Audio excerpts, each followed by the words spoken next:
नमस्कार मंडळी, मी ती क्रिएशन्स निर्मित केअर टू क्युअर या कार्यक्रमात आपल्या सगळ्यांचं स्वागत आहे. खरं तर सध्याच्या दिवसात आपण घरी आहोत आणि सुरुवातीला असं वाटलं की आपण 3 महिने घरी आहोत. आता जवळपास 4 महिने होत आले.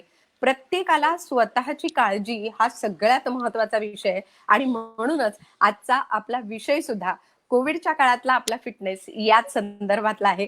आणि त्यासाठी आज अगदी तज्ञ आणि योग्य व्यक्ती म्हणजे आपले सगळ्यांच्या परिचयाचे ऑर्थोपेडिक सर्जन डॉक्टर श्रीधर आर्चिक आपल्या सोबत आहेत. नमस्कार डॉक्टर. नमस्कार. खरं तर कोविडच्या काळातला फिटनेस हा विषयच इतका महत्वाचा आहे, कारण प्रत्येकाच्या मनात अनेक प्रश्न आहेत आणि अनेकांना असं वाटतंय की बापरे, या काळामध्ये म्हणजे आपण जरी घरी आहोत तरी सुद्धा या काळात आपला फिटनेस कसा सांभाळायचा. सगळ्यात महत्वाचा आणि सगळ्यात पहिला प्रश्न की घरच्या घरी आम्हाला काही व्यायाम करता येऊ शकतो का? कारण मॉर्निंग वॉक होत नाहीये किंवा इव्हिनिंग वॉक होत नाहीये, प्रत्येक वेळी जाता येतच आहे असं नाही, आता बाहेर पाऊस सुरू झालाय. तर या सगळ्या पार्श्वभूमीवर घरच्या घरी व्यायाम काय करावेत आणि कसे करावेत, काय सांगाल? तर कोविडने आपल्याला ज्या काही नवीन गोष्टी शिकवल्या त्याच्यात कदाचित हा पहिला प्रश्न आहे की आपण घरी काय करू शकतो हे आपल्यालाच माहित नव्हतं. तर आता स्टडी केल्यानंतर माझ्या अभ्यासातून असं दिसलं की जर आपण साधा युट्यूबचा वापर केला तर प्रत्येक ग्रुपसाठी इतक्या वेगवेगळ्या प्रकारच्या गोष्टी आहेत की तुम्ही व्यायाम आरामात करू शकता. तर तुम्हाला अक्षरशः 6x3 म्हणजे आपल्या एखाद्या बिछाना एवढीच जागा लागते आणि मग तुम्हाला त्याच्यामध्ये फ्री ऍप्स आहेत की ज्याच्यावरून तुम्हाला अपर बॉडी, लोअर बॉडी, ज्याला हाय इंटेन्सिटी इंटरव्हल वर्कआउट म्हणतात ते करता येतं. आणि हे तर सगळ्या तरुण लोकांना करता येईल, म्हणजे त्याचा काही प्रॉब्लेम नाहीये. पण आपले आजी आजोबांनी शिकवलेले सूर्य नमस्कार आणि दंड बैठका सुद्धा शेवटी व्यायामच असतात आणि त्याला काही साधनं लागत नाही. आणि गमतीचा भाग असा आहे की कोविडने हे शिकवलंय की तुम्हाला जिम्नॅशियमची लाखातली फी न भरता सुद्धा तुम्हाला बऱ्याच गोष्टी करता यायला लागल्या. बरोबर आहे. बऱ्याच वेळेला सिनियर सिटीजन मला विचारतात पण हे दंड बैठका तर आमच्यासाठी नाहीये, मी माझं वय 80 आहे, तर मी काय व्यायाम? तर त्याच्यासाठी आता एक बऱ्याच लोकांच्याकडे व्हायरल झालेला प्रोग्राम आहे, लेस्ली म्हणून बाई आहे आणि ती फक्त व्हिडिओवर चालायचं कसं शिकवते आणि आपल्याला फक्त एक युट्यूबवर तिचा व्हिडिओ लावला आणि तिच्याबरोबर अर्धा तास रिदमिक चाललं तर भरपूर व्यायाम होतो. म्हणजे जे लोक 65च्या वर आहेत, गुडघे दुखतात आणि नॉर्मली शिवाजी पार्कला फेऱ्या मारायचे, त्यांच्यासाठी हे अर्धा तासाचा वर्कआउट एवढा चांगला आहे की मी ज्यांना कोणाला सांगितलं ते सगळे म्हणतात अरे आपल्याला आधी का नाही कळलं, म्हणजे नाही तर पावसाळ्यात व्यायाम काय करायचा. तर तुम्हाला साधनं एवढी आहेत की त्याला काही अर्थच नाही, म्हणजे ज्याला स्कायज द लिमिट म्हणतात तसं आहे. तर व्यायाम करणं महत्वाचं आहे आणि आपलं जे जुनं सूत्र होतं की तुम्ही आठवड्याला साधारणतः 240 मिनिटाचा व्यायाम झाला पाहिजे, तर तो लॉकडाऊन असो का नसो तेच राहतं. तर त्यामुळे तुम्ही एक अर्धा तास जरी व्यायाम केलात कुठच्याही प्रकारचा आणि एवढा चॉईस आहे की तुम्ही जरूर करू शकता. म्हणजे आपले अधिदास शूज वाले जे आहेत, अधिदासचे फ्री ऍप्स आहेत की जे तुम्हाला अगदी स्लो इंटेन्सिटी पासून हाय इंटेन्सिटी पर्यंत वर्कआउट फ्री देतात. आणि महत्वाची गोष्ट म्हणजे सगळं फुकट आहे, म्हणजे ह्याच्यात कुठेही पैसे न भरता आपण करू शकतो. खरंय खरंय. पण हे जेव्हा आपण म्हणतोय की पैसे न भरता करू शकतोय, जसं आता तुम्ही सांगितलं की युट्यूबचा वापर करा, पण हे जे सर्च करायचंय म्हणजे हे जे सगळे व्यायाम आहेत जसे तुम्ही 1-2 सांगितले, तर मुळात हा थोडासा सर्चही कसा करायचा तेही जर तुम्ही सांगितलं तर मग आणखीन नवीन गोष्टी सापडतील. तर ह्याच्यामध्ये काय होतं की बरंच एक तर सर्च आहे आणि काही गोष्टी आहेत ना त्या युट्यूबवर बराच कचरा असतो, म्हणजे ट्रेन न केलेली लोक शिकवतात. तर त्याच्यामध्ये मला एक सापडलं की आपल्या इथे भारतीय क्युअर फिट म्हणून एक ऍप त्यांनी तयार केलं होतं आणि हे अतिशय शास्त्रीय दृष्ट्या आणि ट्रेनर लोकांनी केलेले प्रोग्राम्स आहेत आणि त्यांचे 50 प्रोग्राम्स फ्री आहेत. म्हणजे त्यांची पेड सर्व्हिस आहे पण 50 फ्री प्रोग्राम आहेत आणि त्याच्यात तुम्हाला सगळं कॉम्बिनेशन मिळतं. आणि हे सुदैवाने मी कार्यक्रमासाठी म्हणा की काय मी टेस्ट करून बघितले, तर हे अतिशय शास्त्रीय दृष्ट्या ट्रेन केलेले आणि व्यवस्थित प्रोग्राम आहेत. तर ते क्युअर फिट आहेत, अधिदासचे प्रोग्राम आहेत. त्याच्यानंतर एक जापनीज पद्धत आहे व्यायामाची ज्याला टबाटा म्हणतात. तर ही टबाटाची पद्धत आहे, त्याचा ओरिजिन असा होता की फक्त आपल्या शरीराचं वजन गुरुत्वाकर्षणाविरुद्ध वापरून आपण व्यायाम करू शकतो. तर ह्याचे अतिशय सुंदर शास्त्रीय व्हिडिओ फ्री आहेत परत. तर टबाटा अच्छा. ही उत्तम शास्त्रीय पद्धत आहे आणि त्याचे व्हिडिओज आहेत. तर मुख्यतः तरुण लोकांना म्हणजे साधारण 28 ते 48 मध्ये हे हम्म. वर्कआउट खूप चांगले आहेत की ज्याच्यात तुमच्या शरीराचं वजन करायला लागतं. त्याच्यात ज्यांना जिम्नॅशियमला जायची सवय होती, तुम्हाला आश्चर्य वाटेल की आता तुम्हाला पॅकेजेस मिळतात की तुम्हाला 20,000 ते 1,50,000 घरी बरोबर. जिम्नॅशियम कशी तयार करता येईल ओ. आणि त्याच्यामध्ये काय वापरता येईल, म्हणजे ते दोरीच्या उड्यांपासून स्ट्रेचिंग रॉड्स आहेत. तर ओके. मटेरियल उपलब्ध आहे आणि मला वाटतं आपण नेटफ्लिक्सवर काय सिरीज आहे ह्याच्यामध्ये जास्त लक्ष देतो, त्याच्याऐवजी व्यायामावर पण थोडं दिलं तर भंडार खरंय. आहे. खूपच भांडार आहे. बरोबर आहे. बरोबर आहे. आणि कसं आहे ना, की आता अगदी एका बोटाच्या क्लिकवर आपल्याला हे सगळं मिळणार आहे आणि हो मिळतं आहे. हो त्याच्यामुळे त्याचा फायदा आपल्याला करून घ्यायलाच हवा. आणि लॉकडाऊनच्या विशेषतः या पिरियडमध्ये असं झालंय, की जसं शारीरिक व्यायाम हा जसा महत्वाचा आहे, तसंच मानसिक स्वास्थ्य सुद्धा खूप महत्वाचं आहे. कारण हो सध्याच्या दिवसात असं झालंय, की कुणाला थोडासा जरी आजार झाला, तरी लगेच घरातलं मानसिक स्वास्थ्य बिघडतं. तर हो या काळामध्ये आपल्याला मानसिक स्वास्थ्य जपण्यासाठी काय केलं पाहिजे? तुमचा प्रश्न जास्त महत्वाचा आहे शारीरिक ह्याच्यापेक्षा. कारण आम्ही लॉकडाऊन नंतर जेव्हा प्रॅक्टिस सुरू केली आणि मी माझ्या हं. मित्रांना विचारत होतो की तुमच्याकडे कुठचे प्रश्न घेऊन पेशंट येतात, तर आता एक नवीन आजार चालू झालाय ज्याला कोविड फोबिया म्हणतात. म्हणजे बरोबर आहे. एवढी भीती वाटते की ह्या व्हायरसची, त्यांनी लोकांना प्रचंड मानसिक घालमेल होते. तर तो बरोबर. एक प्रकार आहे आणि ते कदाचित जे आपण आधी लहान मुलांना म्हणायचो की तुम्ही व्हॉट्सअप पासून दूर राहा, तर हं. मानसिक आरोग्यासाठी व्हॉट्सअप पासून दूर राहणं मला वाटतं आता सगळ्यांसाठी जास्त गरजेचं झालंय. कारण त्याच्यात बरोबर. भीतीदायक प्रकार खूप येतात. दुसरा प्रकार असा झालाय की बऱ्याच लोकांना घरी कोंडून घेतल्याने आजार होतात. तर तुम्ही साधा विचार केला तर आपल्या समाजात तुम्ही गुन्हा केलात तर तुम्हाला जेलमध्ये लॉकअप करतात. पण इथे बरोबर. कोणीच गुन्हा केला नाही आणि सगळेच लॉकअप मध्ये आहेत. तर तो जो बंदिस्तपणा असतो, त्याचा खूप परिणाम व्हायला लागलाय आणि त्याच्यामुळे मानसिक बरेचसे त्रास व्हायला लागले. तर लोक लॉकडाऊन म्हणजे काहीच करत नाहीत. म्हणजे ते लोक बिल्डिंगच्या कंपाऊंड मध्ये पण फिरत नव्हते जेव्हा आपल्याकडे हो. बाहेर जायची परवानगी नव्हती. ज्यांना गच्ची होती ते बरोबर. वापरत नव्हते.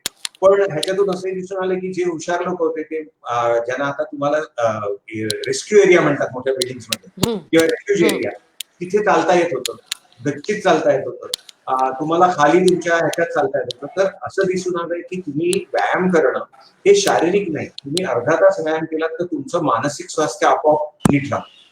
तर हं. त्यामुळे हं. काय होते की साधारणतः कुठच्याही प्रकारचा व्यायाम करणं हे मानसिक आरोग्याच्या दृष्टीने महत्वाचं असतं हे लोक विसरून गेले.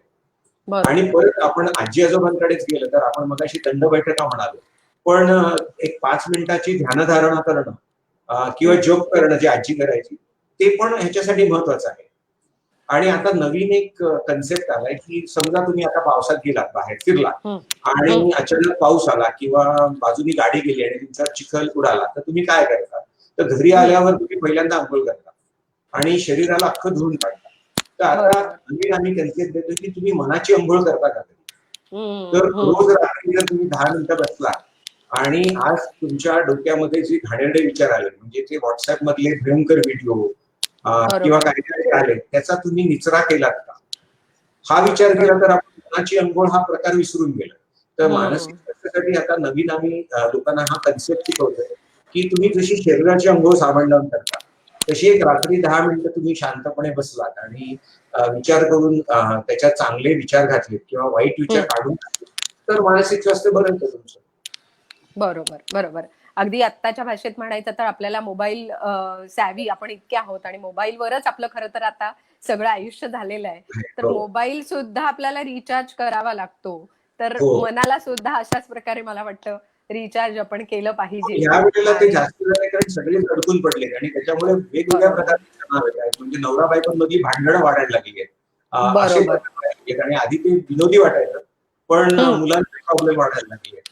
आणि खरंय. म्हणजे तुम्हाला गमतीचा भाग सांगायला गेलं तर मुलांचे प्रॉब्लेम असे झालेत की त्यांच्या शाळा ऑनलाईन आहेत आणि बरोबर. घरी करताना मुलं खूप कॉन्शियस होतात की माझी पाठची बॅकग्राऊंड कशी आहे, माझ्या घरातलं हो. दारिद्र्य दुसऱ्यांना दिसेल का.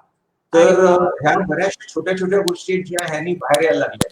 म्हणजे लहान बरोबर. दुसरीतली मुलं घरात आईची साडी घालून बॅकग्राऊंड तयार करतात की ओह! आपलं हे कुठलं आहे.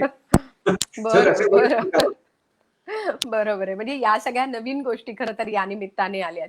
आणखी एक महत्त्वाची गोष्ट या निमित्ताने आली आहे ती म्हणजे वर्क फ्रॉम होम. हो. आता गेले 3-4 महिने अनेक घरांमधनं एका खोलीमध्ये बंद करून घरातनं काम चालू आहे. हो. बरं, ते घरातनं काम दिवसेंदिवस चालू आहे. म्हणजे असंही अनेक घरातनं दिसलंय, की ऑफिसमध्ये जेवढं काम होतं त्याच्यापेक्षा डबल काम घरी आहेत म्हणून होत आहे. सो हो. दिवसभर लॅपटॉपच्या समोर किंवा मोबाईलवर आणि बसलेला असून म्हणजे पोस्चर आपलं, या सगळ्या गोष्टींनी काही बदल झालेत का? किंवा काही आजार नवीन आले आहेत का? काय सांगाल त्याबद्दल? आणि मग कोणती त्याच्याबद्दल काळजी तर घ्यायला पाहिजे? कोविडनी परत शिकवलं. आता आम्ही नॉर्मली लोकांना काय शिकवतो, की तुम्ही जेव्हा बसून काम करता, म्हणजे कम्प्युटरवाले असतात ते, तर तुम्ही बरोबर. बसताना त्याला आम्ही 90-90 प्रिन्सिपल म्हणतो. म्हणजे तुम्ही खुर्चीत हं, बसावं. तुमची पावलं जमिनीला फ्लॅट टेकावीत. हं. पावलं आणि तुमचे पाय 90 अंशाच्या कोनात हवेत. मांडी आणि पाय 90 अंश आणि मग वरचं धड मांडीला 90 अंश. म्हणजे तुमचं सगळं हं, व्यवस्थित आहे.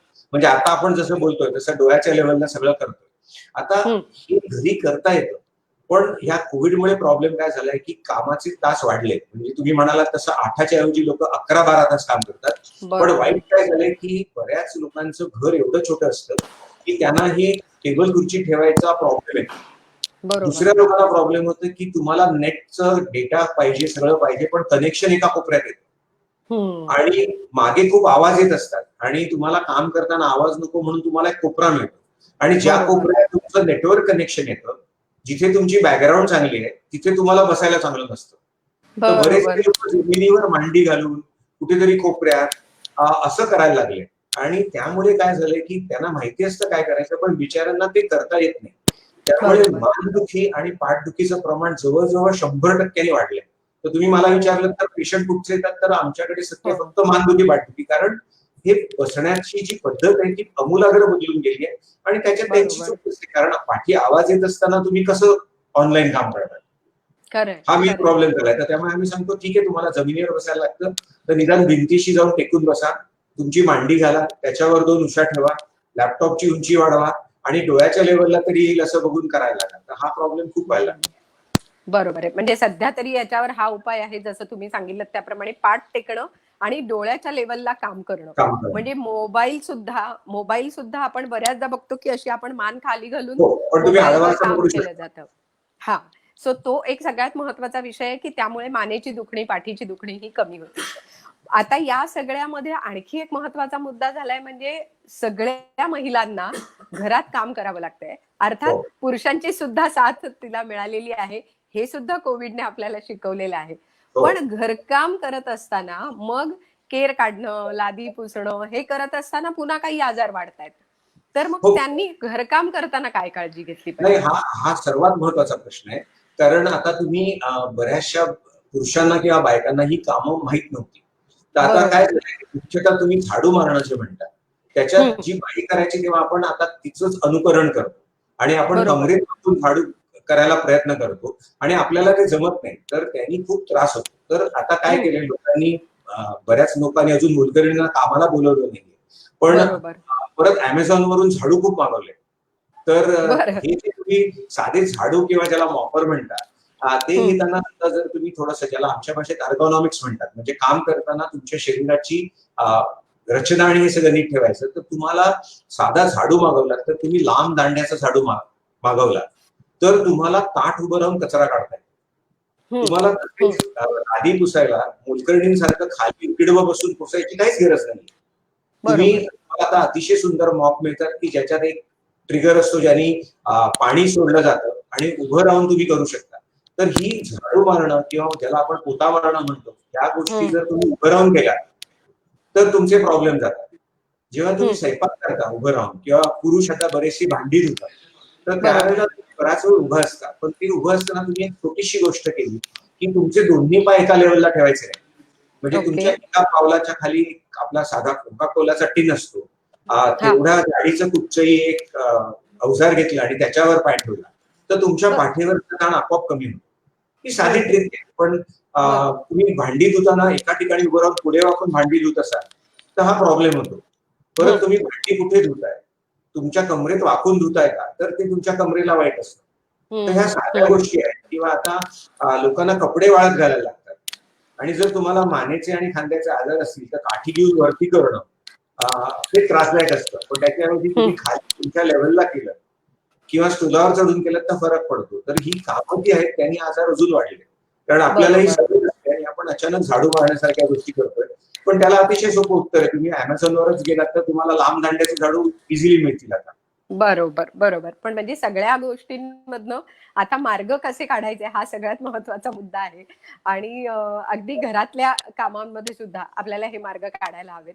पण हे मार्ग काढले आणि जर व्यवस्थित काळजी घेतली, जसं तुम्ही सांगितलं त्याप्रमाणे हो, भांडी घासताना खरोखरच आपण जेव्हा वाकून घासतो तेव्हा पाठ दुखायला लागते. तर हो. म्हणजे त्याच्यासाठी काही उपाय तुम्ही घरगुती काही सांगू शकाल का? किंवा म्हणजे केर, लादी, भांडी हे करताना महिला अक्षरशः जीव निघतोय सगळ्यांचा. तर हो. काय साधे सोपे उपाय किंवा काही छोटे-छोटे व्यायाम आम्ही करू शकतो का? की ज्याच्यामुळे पाठदुखी म्हणा किंवा मानदुखी म्हणा ही थोडी कमी होईल? आता आम्ही जे बघतोय ना त्याच्यात पाठदुखी, मानदुखी आणि खांद्याचे आणि कोपराचे आजार खूप आले.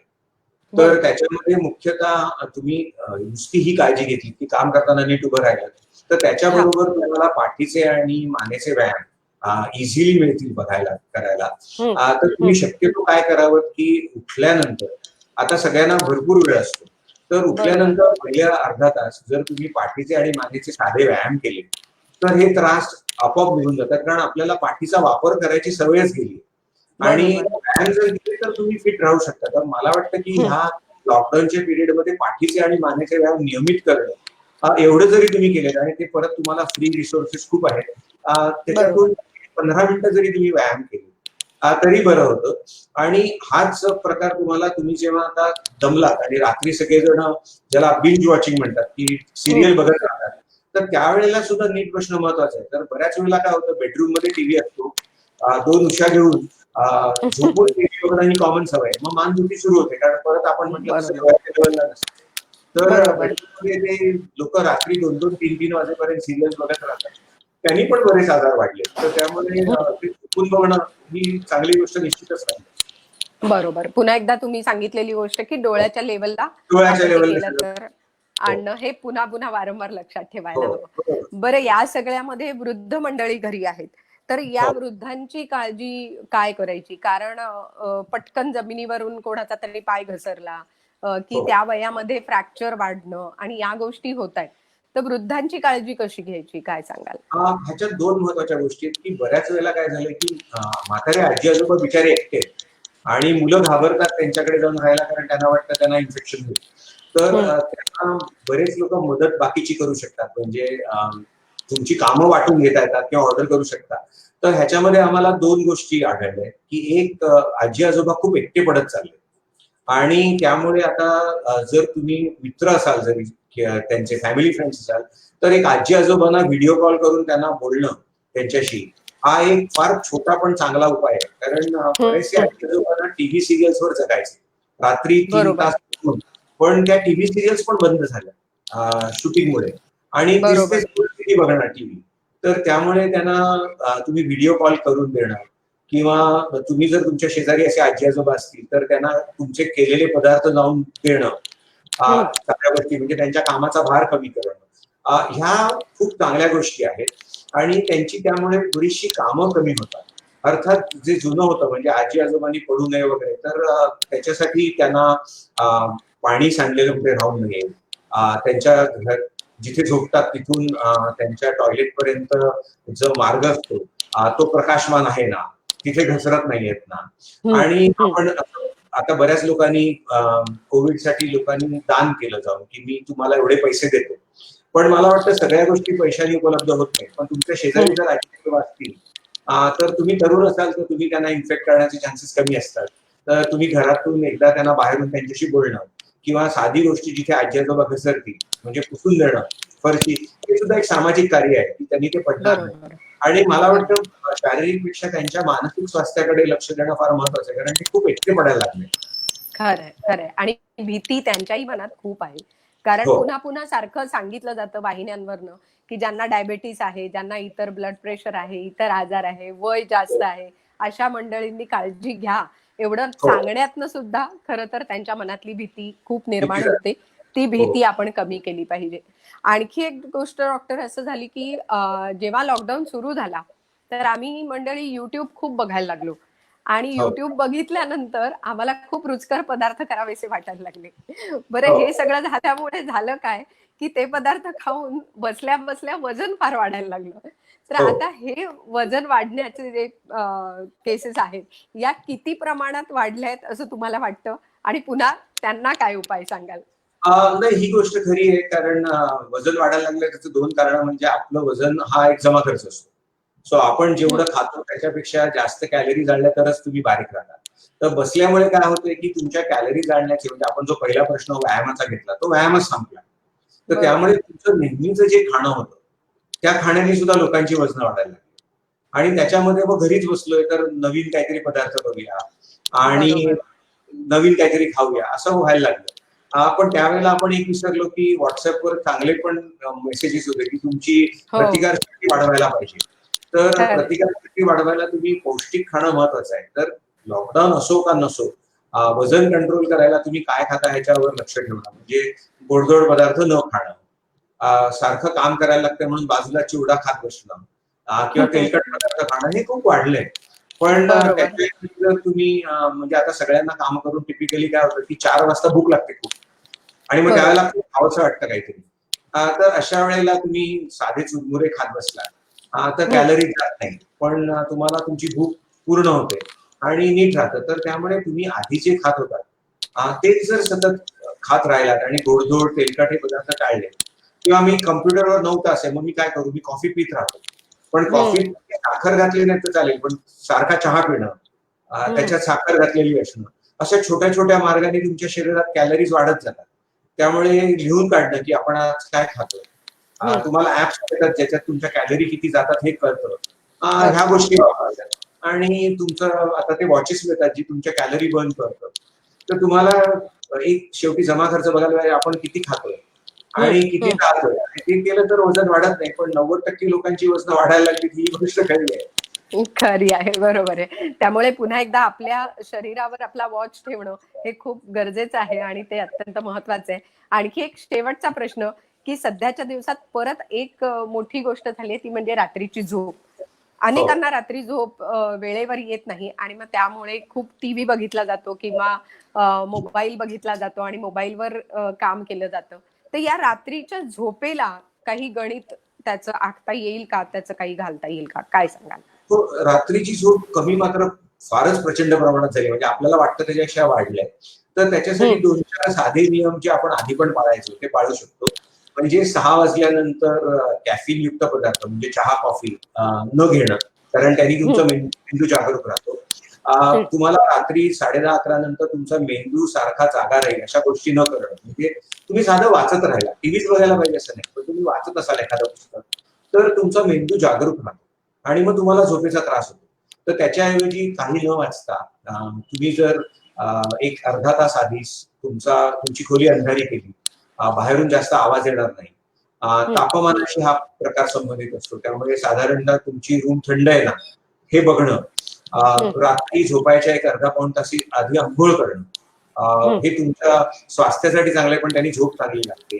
किंवा परत आपण आजी आजोबांकडे गेलो तर रात्री 1 ग्लास दूध प्यायला. तर दुधामध्ये एक ट्रिप्टोफॅन नावाचं प्रोटीन असतं. बरं. त्यांनी झोप शांत लागते. तर ह्या गोष्टींचा वापर करणं. अगदीच तुम्हाला हे जमत नसेल तर तुम्हाला आता हं. तुमच्या YouTubeवर परत गेलो तर हं. तुम्हाला मेडिटेशन म्युझिक्स असतात, की जी तुम्ही बरं. शांतपणे हेडफोनला लावली तर सुरेल वाद्य वाजत असतात आणि त्यांनी झोप लावायची मदत होते. बरं. बरीच लोकांना अॅक्युपंक्चर, अॅक्युप्रेशर आवडतं. तर अॅक्युप्रेशरचे असे पॉइंट्स असतात, की जे दाबल्याने तुम्हाला झोप लागते. हं. पण महत्वाची गोष्ट आहे, की तुम्ही वेळापत्रक पाळून 10:30-11ला झोपावं.